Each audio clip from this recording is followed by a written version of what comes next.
Hello everyone, this is Jyoti. Welcome to my channel.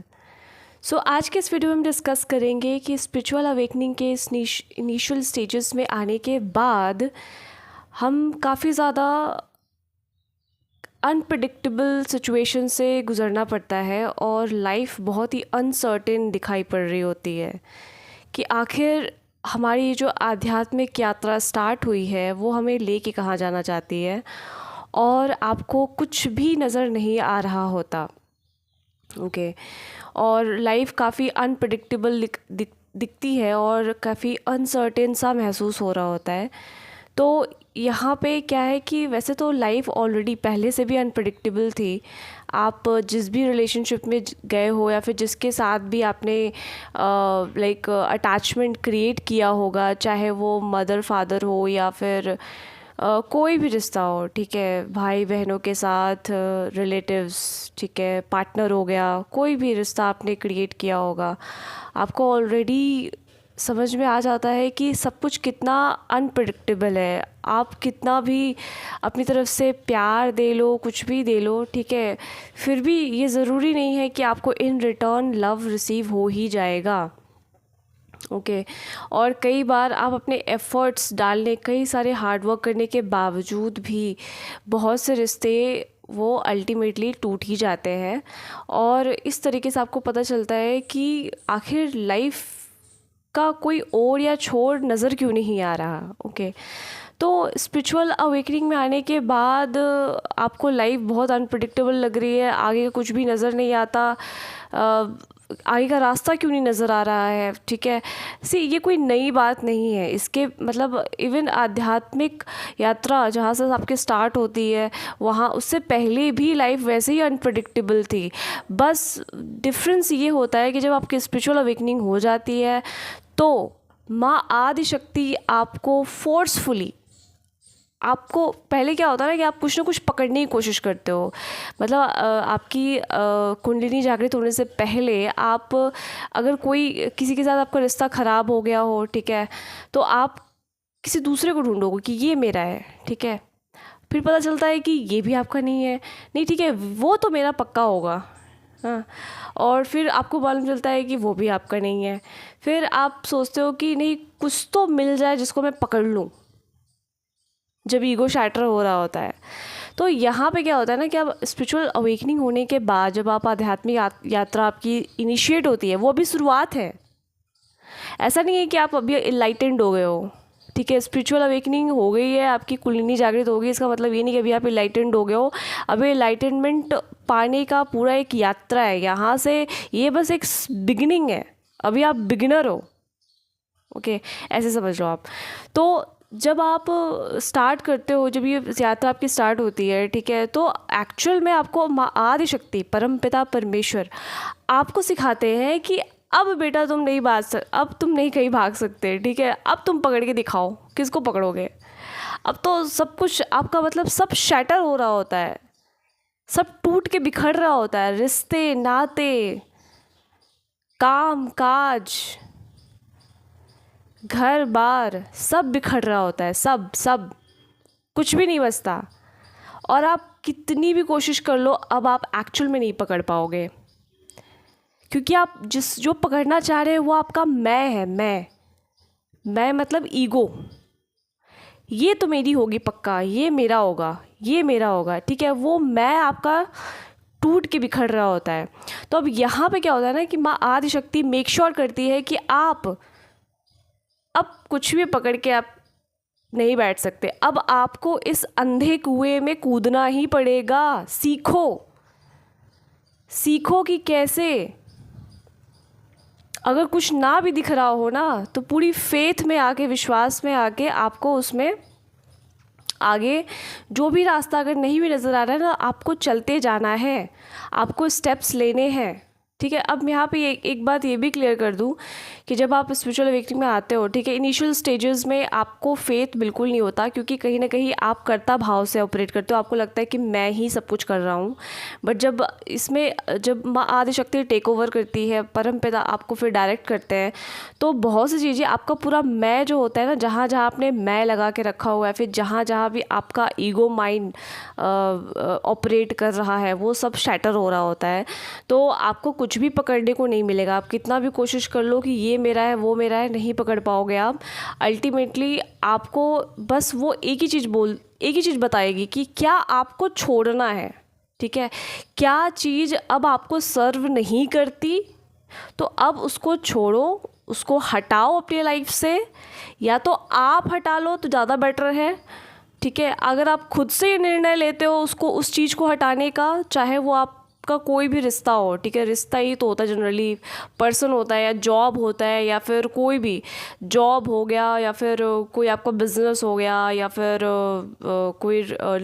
कोई भी partner हो गया, या फिर कोई रिश्ते नाते हो गए, जो भी, वो आपको सिर्फ इतना बताइए कि अब इसको छोड़ने का टाइम आ गया है, इसको हटाने का टाइम आ चुका है, ठीक है। तो आपको सिर्फ यही पता होगा कि अब मुझे इसको कम्प्लीटली इसको छोड़ना है, लेकिन अब आप पकड़ोगे क्या, मतलब क्योंकि आगे का रास्ता यहीं से नहीं दिख रहा होता कि अब, लेकिन ठीक है, छोड़ने का तो समझ में आ गया कि मुझे अब इसके साथ नहीं रहना, या फिर इस रिश्ते को नहीं निभाना, या फिर इस जॉब को नहीं करना, ठीक है। तो अब करना क्या है? तो जब आपको नहीं समझ में आता है तो आप उसको बोलो। आपके अब क्या होता है ना, आपके हर एक शब्द काउंट होते हैं। आप अब यहाँ पे नेगेटिव वर्ड्स का इस्तेमाल नहीं कर सकते अपने लिए कि मतलब कि अरे मैं ही गधी हूँ, मैं ही गधा हूँ, कुछ मेरे अंदर ही खामियाँ, नहीं, कुछ भी ऐसा करने की ज़रूरत नहीं है।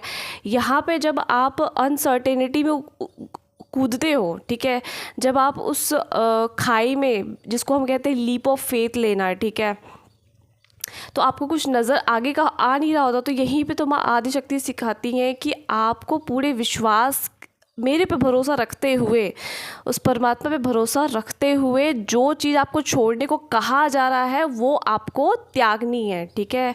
मतलब जब आप पूरी तरीके से समझ चुके हो कि ये सिचुएशन अब मुझे सच में सर्व नहीं कर रही है, और ये मेरी बरकत, मेरी ग्रोथ को रोकती है या रोकता है, जो भी सिचुएशन है, जॉब हो, कुछ भी हो, ठीक है, तो वहाँ पे आपको डिसीजन ले लेना होता है कि अब हटो यहाँ से। या तो आप उस जगह को छोड़ो, उस पर्सन को छोड़ो, उस जॉब को छोड़ो, उस पैसों को छोड़ो, उस बिज़नेस को छोड़ो, बस आपको छोड़ने को बताया जाता है। मतलब उस जगह को आपने, अब उस जगह से, उस परिस्थिति से आपको अटैच नहीं होना है, आपको वहाँ से चेंज करना है। लेकिन चूंकि आगे का रास्ता क्लियर नहीं होता, यहीं पे तो फेथ आता है ना, कि जो चीज़ें आपको बताई जा रही है कि नहीं अब ये बस हो गया। तो यहाँ पे एक बात और ये भी है कि जैसे कि आप समर्पण कब करते हो, ठीक है, समर्पण कब करते हो, क्योंकि आपको एक बात तो समझ में आ गई कि ठीक है, ये चीज़ तो मुझे अब बिल्कुल भी आगे कैरी ऑन नहीं करनी है, ये पर्सन, ये सिचुएशन मुझे अब पीछे की ओर खींचती है, ठीक है। जब ये समझ में आ गया, लेकिन अब आपको समझ में ये नहीं आता कि ये कैसे होगा, क्योंकि अभी भी आपके माइंड में old pattern, old belief system, सब वही सारे ऑपरेट कर रहे होते हैं, ठीक है। ईगो माइंड सारा चीज़ें ऑपरेट कर रहा होता है। तो आपको ये तो समझ में आ गया कि मुझे क्या चीज़ें अब आप खुद के साथ लेके नहीं जानी, किसको अब त्यागना है, ठीक है। बट आपको ये नहीं पता होता इसको त्यागना कैसे है, ठीक है, ये होगा कैसे, ये मैं करूँ कैसे। बस ये कैसे ही आपको परमात्मा को छोड़ना होता है। आप परमात्मा से बोलते हो कि ठीक है, मुझे अब इस जगह नहीं रहना, बिल्कुल नहीं रहना, ठीक है। तो अब आपको समझ में ये नहीं आता है कि लेकिन ठीक है नहीं रहना, लेकिन मैं अब जाऊँ कहाँ, कैसे होगा, मैं कैसे निकलूँगी, मैं कैसे निकलूँगा इस परिस्थिति से, मैं कैसे निकलूँगा, ये कब होगा। बस वो कैसे और कब को आपको परमात्मा पे छोड़ना होता है। यहीं पे समर्पण आता है, यही वो पॉइंट है जिसमें आप समर्पण करते हो कि ठीक है, मुझे पता चल चुका है, लेकिन मुझे ये नहीं पता चल रहा कि ये कैसे होगा। आपको ये बताना पड़ेगा माँ आदिशक्ति को कि आप मुझे बताओ कि ये कैसे होगा। अब ये कैसे होगा ये आप देखो, आप मुझे आगे का रास्ता बताओ, क्योंकि ये तो मुझे समझ में आ गया कि मुझे यहाँ से निकलना है, मुझे इस परिस्थिति से बाहर आना है, लेकिन ये कैसे होगा और कब होगा ये आप मुझे बताओ। मैं ये पूरी तरीके से आप पर छोड़ती हूँ। तो बस यहीं पे आप समर्पण करते हो।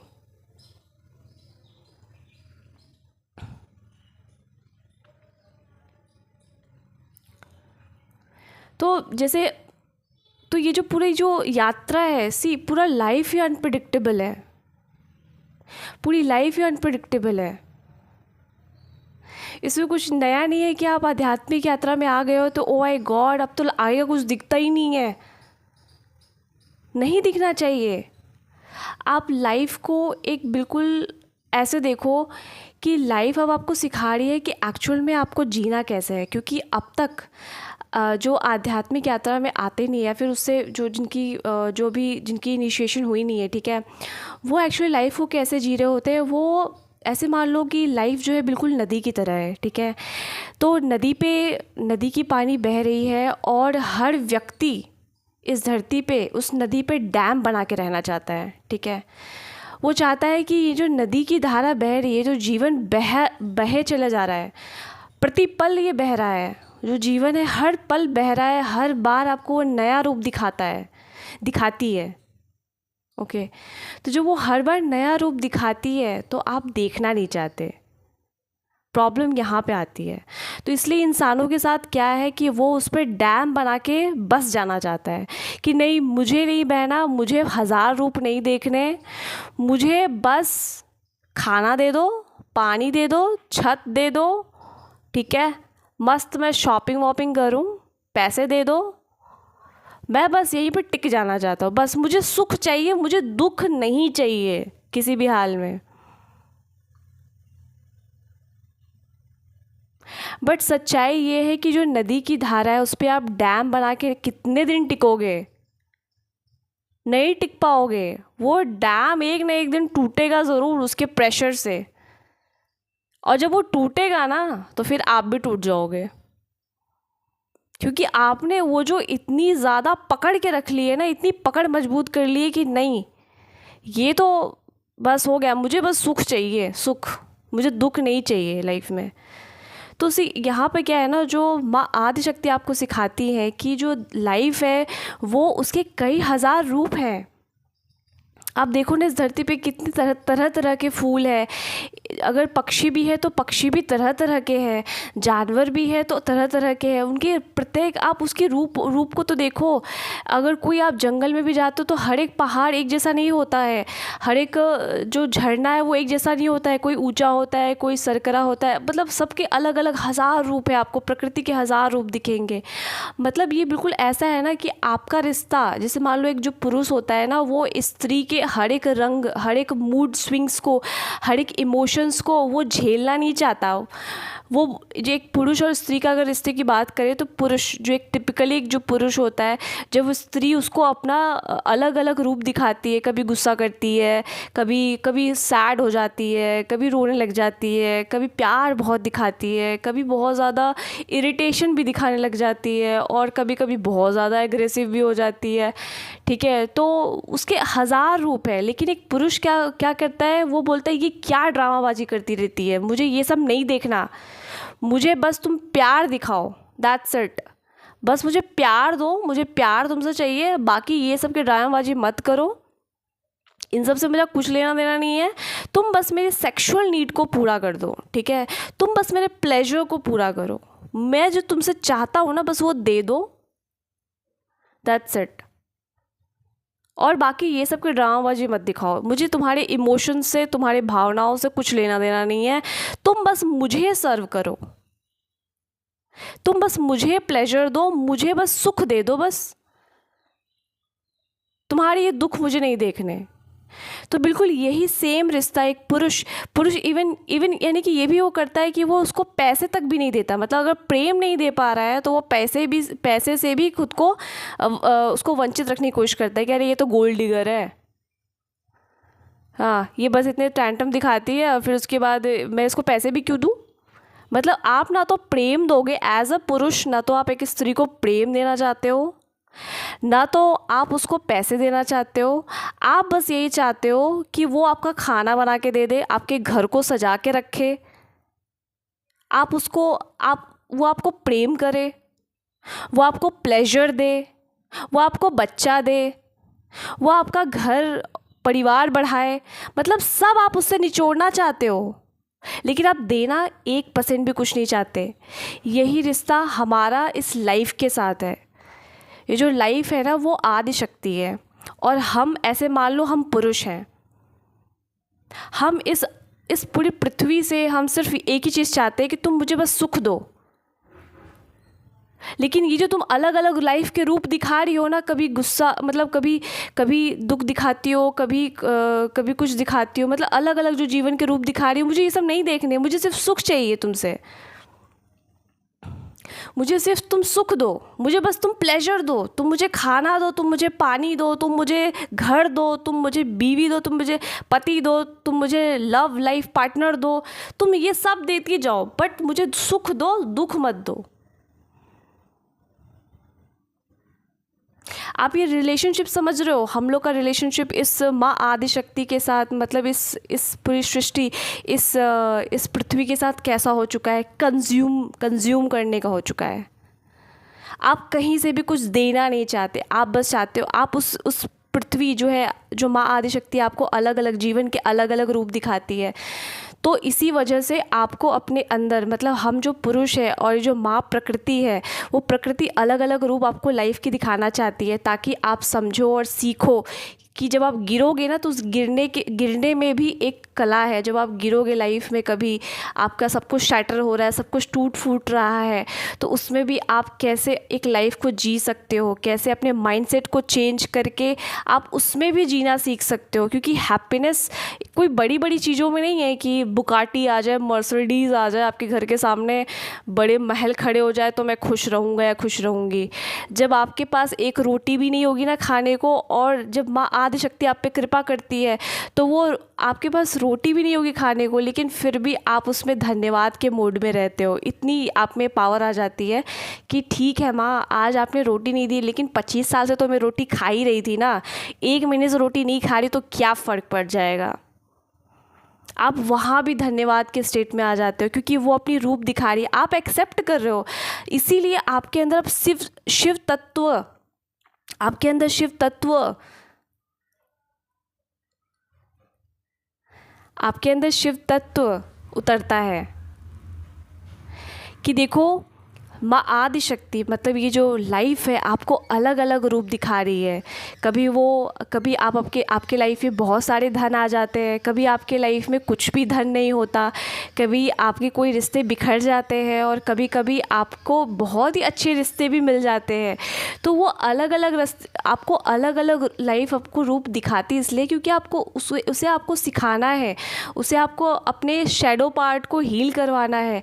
तो आप जैसे जैसे एक्सेप्ट करते हो, जो भी वो दिखाना चाहती है, वो सब आप देखने को जब रेडी होते हो ना, कि सब दिखाओ, जो मैं सब में तुम्हारे साथ हूँ, बस वहीं पे आपके अंदर शिव तत्व उतरता है। और फिर माँ आदि शक्ति जब आपको अलग अलग रूप दिखाती है ना, तो वो आपसे सबसे ज़्यादा प्रेम करती है कि देखो ये, मतलब मैं इसको इतने सारे, मैं इसके साथ गुस्सा भी करती हूँ, मैं इसको कभी कभी फ्रस्ट्रेट भी कर देती हूँ। जो लाइफ जो आपको फ्रस्ट्रेट भी कर देती है, गुस्सा भी दिला देती है, सब कुछ कर देती है, लेकिन फिर भी ये मेरे से कितना प्रेम करता है, ये फिर भी मुझे झेल रहा है, ये फिर भी मुझे भोग रहा है, और इसके मन में एक भी मेरे लिए कुंठा नहीं है, कोई भी क्रोध नहीं है, कुछ नहीं है। वो फिर भी एक्सेप्ट करता है, फिर भी मुझे धन्यवाद दे रहा है, धन्यवाद दे रही है। तो बस यही बात है। तो ये बिल्कुल वैसे ही है। तो जो आप आध्यात्मिक यात्रा पे आते हो, जब आगे की चीज़ें नहीं दिखती है, माँ आदि शक्ति आपको सिखाना चाहती है कि तुम जीवन के अलग अलग रूपों को देखो और सीखो कि हर एक रूप अपने आप में बहुत ही अच्छा है। अगर आपके पास कभी पैसे हैं तो उसके लिए भी धन्यवाद रहो, कभी पैसे नहीं है तो क्या फ़र्क पड़ता है? आप मर जाओगे क्या? आप नहीं मरोगे, नहीं मरता कोई। लेकिन माँ आदिशक्ति की इतनी कृपा होती है ना कि आप जब उनको हर एक चीज़ में धन्यवाद देते हो ना, तो वो आपको इतनी माइंडसेट इतनी आपकी स्ट्रॉन्ग करती है कि अब आप उसमें भी सेलिब्रेशन के मोड में आ जाते हो कि यार नहीं है तो भी तो मैं खुश हूँ। आपको ये सिखाती है कि खुश बाहर की स्टिमुलेशन से नहीं हुआ जाता, खुशी अंदर से आनी चाहिए। जब आप अपने लाइफ को इनसाइड आउट करके जीते हो, आपकी खुशी किसी बाहर चीज़ों पे डिपेंडेंट नहीं है। तो इसी वजह से जब अनसर्टेनिटी आप स्पिरिचुअल अवेकनिंग में देख रहे हो, वो सिर्फ आपको इतना बताएगी क्या आपको अब छोड़ना है, क्या चीज़ें अब आपको त्यागनी है, लेकिन अब क्या पकड़नी है वो तो आप बहते बहते पहुँचोगे ना। बहते बहते आपको खुद ही वो पहुँचा देगी जहाँ आपको पहुँचना है। वो आपकी माँ है, माँ कुंडलिनी आपकी एक्चुअल माँ है। ओके, बायोलॉजिकल माँ की बात नहीं कर रही हूँ, ये आपकी एक्चुअल माँ है। उसे पता है कि आप कहाँ जाना चाहते हो, बहुत ही अच्छे से पता है। वो आपके रग रग से वाकिफ़ है, तो उसे पता है आप क्या चाहते हो। आप उसे बताओगे ना कि मुझे माँ ये चाहिए, अब वो कैसे होगा आप बताओ। बस वहीं पे समर्पण आता है, वो कैसे मैं आपको समर्पित कर देना है। मुझे ये चाहिए, आप बताओ कि मुझे ऐसे से चाहिए। ये मत सोचो कि ये कैसे पॉसिबल है, नहीं, ये आपके माइंड के हिसाब से पॉसिबल नहीं होगा, लेकिन उसके हिसाब से हर चीज़ पॉसिबल है। ठीक है, क्योंकि वो महामाया है, वही हर चीज़ क्रिएट करती है, बाहर की रियलिटी। तो आप जब उनको बताओगे, आप उनको बताओगे कि माँ मेरी ऐसी ऐसी स्थिति है, मैं इससे निकलना चाहती हूँ, लेकिन निकलूँगी तो मुझे ऐसे ऐसे चीज़ें चाहिए आपको। सपोज़ आप जॉब छोड़ रहे हो, ठीक है, आपकी जॉब छूट गई, आपकी सब कुछ छूट गया, अब आपको समझ में नहीं आ रहा कि अब मैं आगे कैसे पैसे कमाऊँगी या कैसे कमाऊँगा, मुझे कुछ समझ में नहीं आ रहा। तो आप बोलो कि मुझे समझ में नहीं आ रहा, अब आगे का रास्ता दिखाओ। आपको बोलना, आपको बताना पड़ेगा। आप जैसे आप अपने पेरेंट्स से जब बात करते हो, आपको कोई तकलीफ़ होती है या कुछ भी प्रॉब्लम होता है, तो आप उनसे बताओगे तब ना उनको मालूम चलेगा, कि ऐसे ही हवा में उनको मालूम चल जाएगा कि अच्छा मेरे बच्चों को ये तकलीफ़ है। आप उनसे बात करो, आप एकांत में बैठो और बात करो कि मुझे ये प्रॉब्लम है, और मैं अब आगे का जो जैसा मैं चाहता हूँ अपना जीवन, मुझे ऐसे ऐसे चाहिए। एकदम मतलब बता दो, एक मतलब 3-4 शब्दों में बता दोगे, वो समझ जाएगी। अब वो कैसे होगा वो आप उन पे छोड़ दो, ये यहीं पे समर्पित आपको कर देना है कि अब ये कैसे होगा ये आप बताओ, मुझे तो नहीं समझ में आ रहा, बस मुझे ऐसा चाहिए, दैट्स इट। ठीक है, तो इस तरीके से आप लाइफ की जो अलग अलग रूप है, जब आप एक्सेप्ट करते हो ना, वो आपको ग्रोथ देती है कि यार ये तो मेरे हर एक रूपों को एक्सेप्ट करता है, मेरे हर एक रूपों को एक्सेप्ट करती है। मैं इसको गिराऊं, मैं इसको उठाऊं, मैं इसको पटकूं, चाहे कुछ भी करूं, ये फिर भी मेरे से प्रेम की जा रही है, ये मेरे फिर भी मेरे से प्रेम में पड़ा हुआ है। इसको कोई मतलब ये फिर भी मेरे धन्यवाद पे धन्यवाद दिए जा रहा है या दिए जा रही है। वहाँ पे आपका वो बरकत करने लग जाती है कि इसे मेरे हर एक रूपों को देखना है, यानी कि। तो ये जो स्पिरिचुअल अवेकनिंग के बाद जो आप इनिशियल स्टेज में होते हो, तो वहाँ पे इंसान बहुत डरा हुआ रहता है, क्योंकि उसका पूरा ईगो शैटर हो रहा होता है। आपको कुछ समझ में नहीं आता आपको क्या पकड़ना है। तो आपको पकड़ना कुछ नहीं है, जहाँ पर भी आपको वो लेके जा रही है ना, जो चीज़ें आपको छोड़नी है वो आप छोड़ो और आप बहो उसके साथ आगे। आपको बस कूदना होता है, क्योंकि डर होता है कि आप अगर इस अंधे कुएं में कूद गए, कहीं आप मर ना जाओ। वो सिर्फ आपका ईगो माइंड बोल रहा होता है कि तू मर जाएगा, तू मर जाएगी। नहीं, ऐसा कुछ नहीं होता। आप उसमें कूदो पूरी तरीके से विश्वास के साथ, ठीक है। तो जैसे जैसे नदी की धारा, जीवन की नदी की धारा आपको वहीं पहुंचाएगी जहां आप चाहते हो, जहां आपकी अंतरात्मा चाहती है, आप वहीं पहुंचोगे। तो इसमें बिल्कुल डरने वाली बात नहीं है। ये बिल्कुल एक लाइफ अपने अलग अलग रूप दिखा रही है। एक्चुअल में अब आप सीखोगे कि कैसे लाइफ के अलग अलग रूपों को एंजॉय कैसे करते हैं। जब आपके प्लेट में 3-3 टाइम खाना रहता है, तब भी आप कितने खुश रहते हो ना। जब वो आपको सिखाएगी कि जब आपके प्लेट में एक टाइम का भी खाना नहीं होगा ना, तब भी कैसे खुश रहा जाता है, वो आपको सिखाती है। तो इसलिए इसको आपको जीना है। जो भी वो दिखा रही है उसको आप देखो, बस आप उसको साक्षी भाव से देखो, और बिल्कुल जैसे पिक्चर चल रही होती है ना, आप अलग अलग सीन को देख रहे होते हो, अलग अलग सीन में आपके अलग अलग भाव उमड़ रहे होते हैं, तो बिल्कुल वैसे ही आपको देखते जाना है और सरेंडर करना है बिल्कुल, कि जो तुम दिखाओगे वो मैं देखूँगी, जो तुम दिखाओगे वो मैं देखूँगा। तो बस ऐसे ही है, आपको परमात्मा के अलग अलग रूपों को आपको एक्सपीरियंस करना है, और ऐसे ही आपको अपनी आध्यात्मिक उन्नति की दिशा में आपको बढ़ते रहना है, ठीक है, रुकना कहीं नहीं है। बहुत सारे अप्स एंड डाउन्स आएंगे, एक बार आप अप्स एंड डाउन्स नहीं आता, एक बार आइसोलेशन नहीं आता, वो अलग अलग रियलिटी जब चेंज होती है तो अलग अलग रियलिटी के अकॉर्डिंग बहुत सी चीज़ें आपको फेस करनी पड़ती है। तो ये रुकने का नाम नहीं है, बहुत सी चीज़ें होंगी, ऐसा नहीं है कि लाइफ अच्छी नहीं होती है, लाइफ भी मतलब बताया ना आपको, पूरा बेस बना के वो आपको ग्रोथ देती है जब आप उसकी बात मानते हो, जब वो जैसे आपको दिखाना चाहती है, जो रूप दिखाना चाहती है माँ आदिशक्ति आपको जिस भी उस अनप्रिडिक्टेबिलिटी में डाल रही है, जब आप देखने को रेडी होते हो ना, वो आपको वहीं पहुंचाएगी जहां आपकी अंतरात्मा चाहती है।